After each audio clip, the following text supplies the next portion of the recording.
Hello students, welcome to the lecture. In this lecture we are going to discuss what is meant by the inner and outer orbital complexes. Pauline's VBT faces a difficulty when there is a required number of orbitals of electrons of ligand is too low.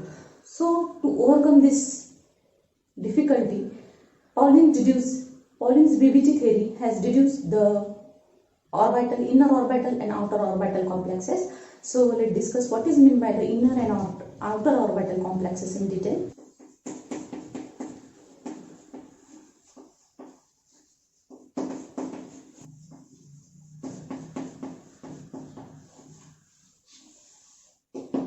In general, when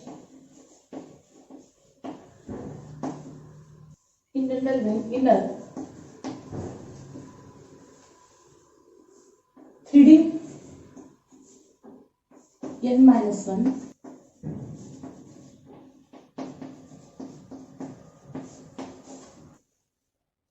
orbital are used for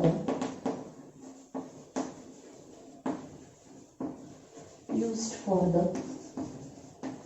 covalent bond formation.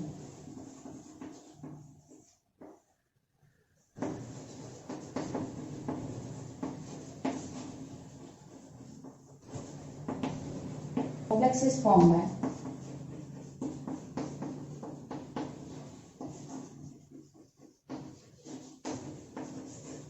such bonding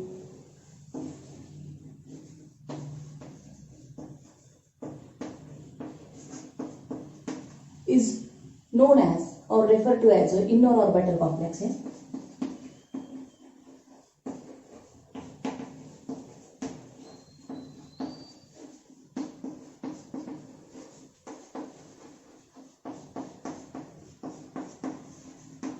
And the example of this inner orbital complexes is that is hexacyanoferrate, cobalt, hexacyano-cobalt complex. So if you observe these two complexes, in that the ligand is a strong field ligand, and this ligand will do the pairing of the respective orbital of the respective electron which is present in that orbital, and due to this strong field ligand it directly enter into the d orbital also. So that's why it will be used the inner orbital. So this is an inner orbital complexes. Now let's discuss what is meant by the outer orbital complexes.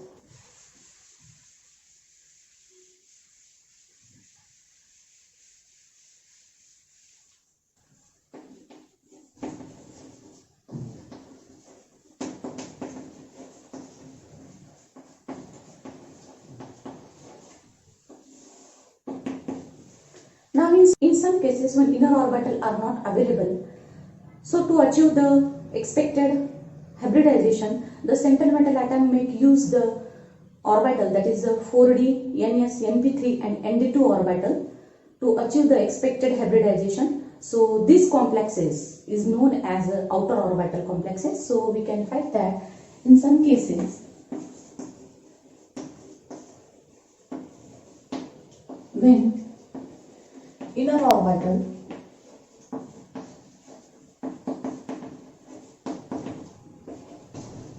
is not available,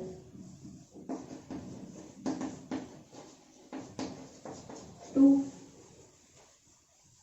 achieve the expected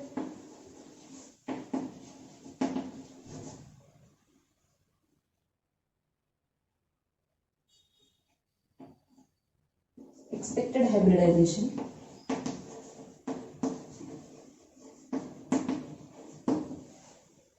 then central metal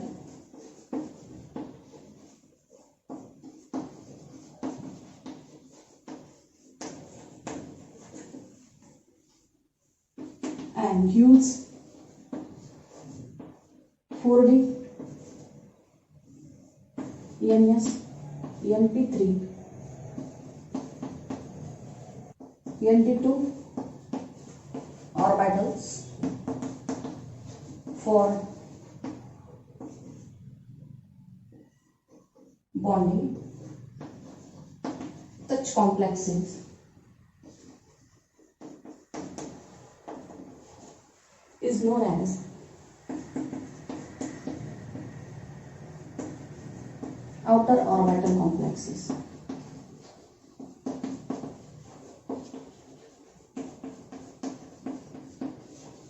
And for example, actually the outer orbital complexes show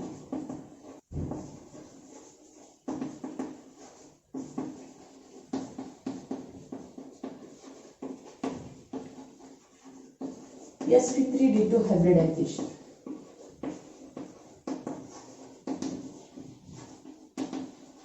And the example of that type of complexes is, for example, hexafluorocobalt complex, hexaquochromium complex. So these are the there are various examples of these inner orbital complexes, and this outer orbital, so there are various examples of these outer orbital complexes. So generally if you see or observe the complexes and the ligand present in that complexes, the ligand is in a weak field ligand, so it does not easily enter into d orbital directly, or doesn't pair the electron which are present in a d orbital, so it just enter the outermost orbital. So this is an outer orbital complexes. So let's discuss the next one.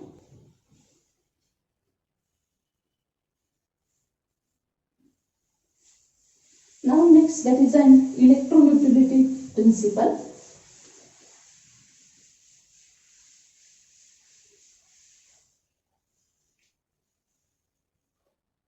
Electroneutrality principle.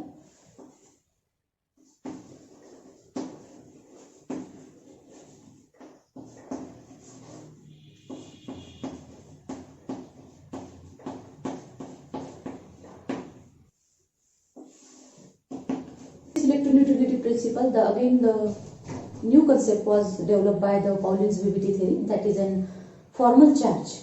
Formal charge is nothing but the charge shared by the central metal atom and ligand by shifting of electron pair is known as a formal charge.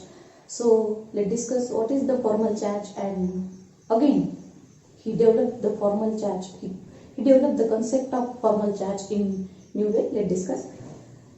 So the formal charge is nothing but the charge developed by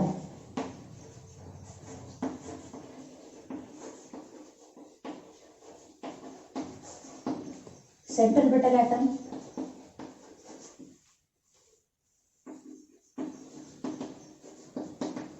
and ligand.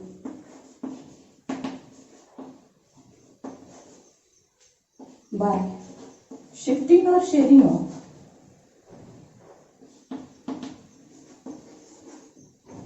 electron pair is known as formal charge.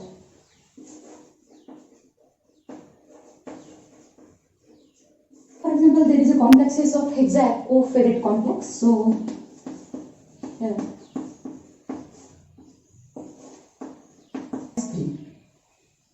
so in this complexes the respective charge of the complex and is +3.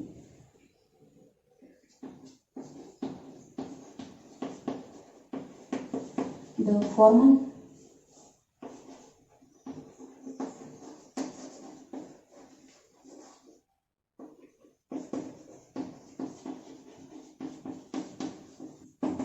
-3. So here let's discuss the next example. In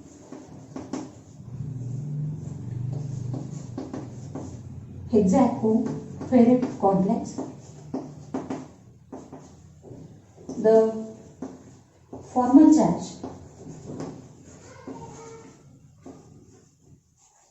on the complex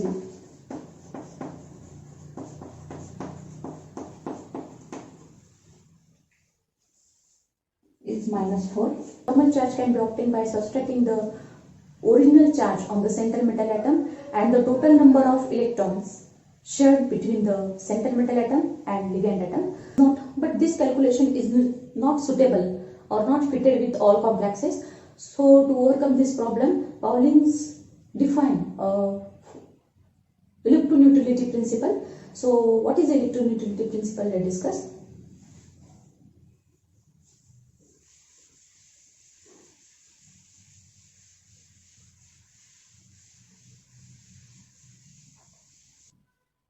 So the electron distribution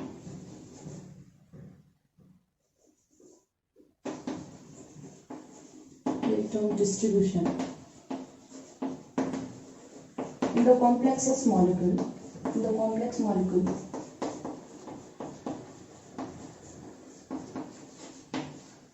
is such a way that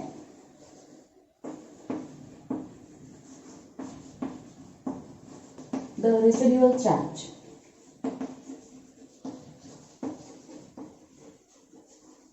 on each participant means center metal and ligand,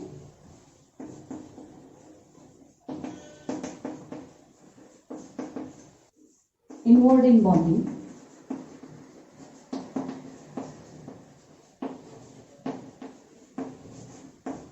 is 0 or nearly 0.